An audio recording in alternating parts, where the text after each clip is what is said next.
સુરતમાં online mobile એસેસરીઝના વેપારીનું અપહરણ. કારમાં અપહરણ કરી 1 કરોડની ખંડણી માંગી. કાપોદ્રા 4 રસ્તા પાસેથી કરવામાં આવ્યું હતું અપહરણ.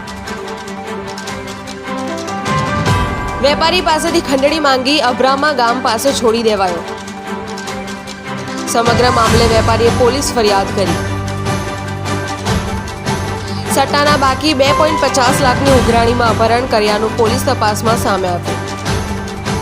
ઓસ્ટ્રેલિયાના દીપેને 10 કરોડ રૂપિયા આકાશ પાસે આવ્યાનું જણાવ્યું હતું.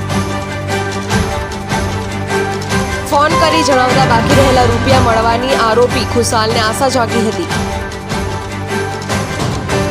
પોલીસે ખુશાલ રમેશ સાવલિયા, હાર્દિક મધુકુમાર, કેવલ ભરત કાકડિયાની કરી અટકાયત.